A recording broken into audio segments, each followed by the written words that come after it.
compared to the rest of the league. You're running two of the most talented AD carries in the league, and yet you're 8th amongst all LCK teams.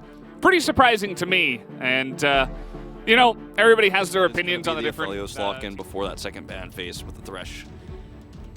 Yeah, makes sense. I mean, Teddy has shown prowess on this champ already. He's only played one game of it, but I remember it was quite the nice game. Picked up a win on that, and obviously with the Thresh, as you mentioned. A great pairing down there. Dove has a smile on his face, and he's like, really? We're playing Jinx? Seems like that is going to be the choice. It's been really commonly paired with the Thresh, and now it's going to be playing against the Thresh with the Rel, but this is a really strong bottom lane for KT Rolster. There's a lot of combos you can hit the same way with Crash Down. The Aurelia ban comes through. I personally, I get the idea here for the draft because Closer has been so inconsistent, even though his mechanics have been good, that I think you do want to draft for Teddy with this 9th variation of T1 rather than prioritizing the Aurelia. So you can't get both. You can't have your cake and eat it in this case, and that's the consequence of picking the Aphelios here. Most likely, Sion. Yeah, that's the question. I mean, they considered the Aatrox. I think that's a pretty aggressive choice, and they will keep it. This is going to give them a lot of power in mid-game skirmishes around objectives, around the Drakes, around the Rift Herald. There's an insane amount of damage output that they're going to have at that early stage of the game. But, you know, into the Sion, you're not going to be able to put that much lane pressure on. It's going to be fairly safe up there, especially if Gideon helps babysit the top lane. As, oh, okay. Whoa, really? Okay. Vladimir. So Vlad into, I would assume this is the mid lane. I think it's the mid lane, yeah, into Zoe. It's kind of awkward though because if he gets buffed, I think he may have even played a game before that, as we do have a lot of trading here in the bottom side. He's already played 2 games of it, hybrid. He's 1-1. The mid lane, who is going to rotate on in. Zave's looking to get this one going as the flash will come out, and more trading in the bottom side is going to force the flash from Zeus as well. T1's just winning in on all parts of the map right now. Observer's trying to keep up. And this is the power that you have with an Aatrox around skirmishes too. Like, you're very happy to take that exchange.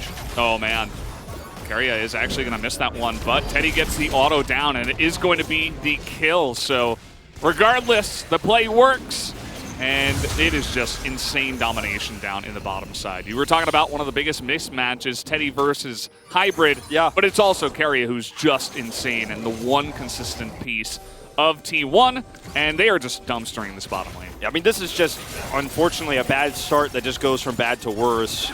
And, I mean, the Lantern's out early. They want more. They're really trying to make this happen. They get the flash away, and the Chompers there are going to lock Teddy down. And now Rel's coming in. Teddy trying to flash for the kill. And, well, sometimes you get a little bit too overzealous, and that was an overstepping. Yeah, Keria got turret aggro first. So, you know, with how his health bar was, that's, I don't think how they wanted to play that one out. Just ended up being a small mistake there, and was really well handled by KT Rolster. So a really nice play comes in, but this is Sion mid again. Keria is going to get clawed out here, but huge damage comes out from Teddy. The sleep as well from the Lilia. Element's getting in there, able to execute Zeus, and is looking for more. Teddy in the back line just shelling out damage like a turret at this point. Hybrid not able to get away from this. The double kill goes to Teddy, 1 to Elim, and they do convert on the play. I mean, this is a really good play from Keria. It looks silly at the beginning of the fight because he's alone. I think T1 would be happy to take a 5v5 right now. They definitely will. KT looking to get in. That's a really nice engage from Zeus. They're getting on to Closer.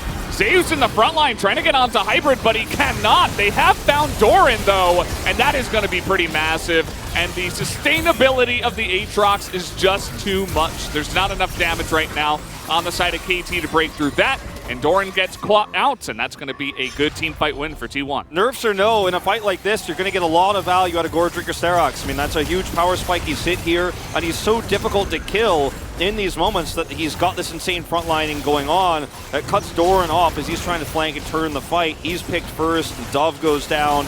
The damage output is already so high here for T1 in these mid-game skirmishes that I shudder to think of what could happen later on around the, not this upcoming Drake fight, but the one for the Cloud Soul, which is actually a huge spike for them with the Lilia. I think it's a great team combo. So it's Zeus engaged. Doran's here on the backside, trying to flank and set this up. but he actually ends up getting slept here. So they actually just turn around and collapse. Zeus just pops Gore Drinker, and he's like, I'm still alive, and you're not getting out of here. Yeah.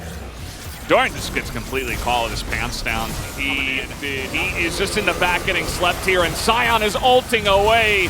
In goes Doran, and down he goes. Yeah, he's just dead. So That's the end of it. T1's coming in.